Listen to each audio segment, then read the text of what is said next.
इस दुनिया में एक ऐसा बादशाह गुजरा है जो खुद को खुदा समझता था और लोगों से अपनी इबादत करवाता था। वो अपने दौर का सबसे ताकतवर बादशाह था, जिसकी हुकूमत मिस्र से निकलकर दूर दराज इलाकों तक फैली थी और जिसकी जुबान पर सिर्फ एक ही बात थी, मैं ही खुदा हूँ। वो नील नदी के किनारे सबसे जरखेज सरजमी पर राज करता था, जिसके पास सोने चांदी की खाने, हजारों महल, हजारों फौजें और एक ऐसा घमंड जो इंसान को अंधा बना देता है। दोस्तों, मैं बात कर रहा हूँ उस फिरौन की जिसने घमंड में आकर खुद को खुदा कहा। वो फिरौन जिसने सिर्फ तख्त नहीं संभाला बल्कि ये दावा किया कि मैं ही खुदा हूँ। अल्लाह ने उसे हिदायत देने के लिए हजरत मूसा अलैहिस्सलाम को भेजा। उन्होंने फिरौन से कहा, मैं अल्लाह का पैगंबर हूँ, बनी इसराइल को आजाद कर दो और अपने रब के आगे झुक जाओ। तो फिरौन ठठा कर बोला, कौन है अल्लाह? क्या मैं खुद खुदा नहीं? बस फिर क्या था? अल्लाह ने अपनी कुदरत दिखाने के लिए एक नहीं कई आजमाइशें भेजी। खून से भरी नदियाँ, टिड्डियाँ, कीड़े मकोड़े, तूफान, सूखा और बीमारियां। हर आजमाइश एक इंसानी औकात का आईना थी। मगर जब इंसान का दिल पत्थर बन जाए तो फिर उसे वही मिलता है जिसका वो हकदार होता है। आखिरकार अल्लाह ने मूसा अलैहिस्सलाम को हुक्म दिया, अपनी कौम को लेकर मिस्र से निकल जाओ। मूसा अलैहिस्सलाम अपनी कौम के साथ निकले और फिरौन अपनी फौज लेकर उनके पीछे हो लिया। जब वो समंदर के किनारे पहुंचे तो अल्लाह ने समंदर को दो टुकड़े कर दिया। बनी इसराइल बीच से गुजर गए। सूखी जमीन पर दोनों तरफ पानी की दीवारें। फिरौन भी उसी रास्ते में घुस गया। मगर जैसे ही वो बीच में पहुंचा,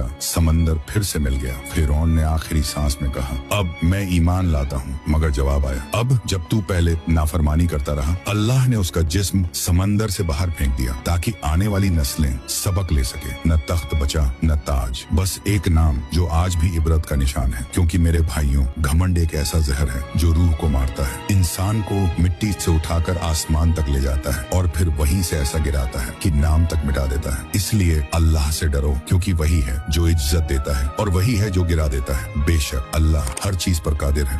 अगर हर चीज को किसी ने बनाया तो अल्लाह को किसने बनाया? ये वो सवाल है जो लाखों लोगों को गुमराह कर देता है। अब जरा सोचो, जो चीज बनी हुई होती है वो खत्म भी होती है, लेकिन अल्लाह वो ना बना है ना मिटेगा। कुरान की सबसे ताकतवर सूरत सूरह इखलास में अल्लाह खुद फरमाता है, लम यलिद वलम यूलद, न वो किसी से पैदा हुआ और ना ही किसी को उसने जन्म दिया। अब हदीस सुनो जो हर शक का दरवाजा बंद कर देती है। रसूलुल्लाह सल्लल्लाहु अलैहि वसल्लम ने फरमाया, अल्लाह था जब कुछ भी नहीं था, यानी अल्लाह वक्त से भी पहले था, क्योंकि उसने खुद वक्त को पैदा किया। वो ना वक्त का मोहताज है, न जगह का, न इंसानी तर्क का। और यही फर्क है खालिक और मखलूक में। अल्लाह है सबसे पहला और सबसे आखिरी। अब अगर अगली बार कोई पूछे अल्लाह को किसने बनाया, तो जवाब दो, जिसे बनाया गया हो वो अल्लाह हो ही नहीं सकता। तो लिखो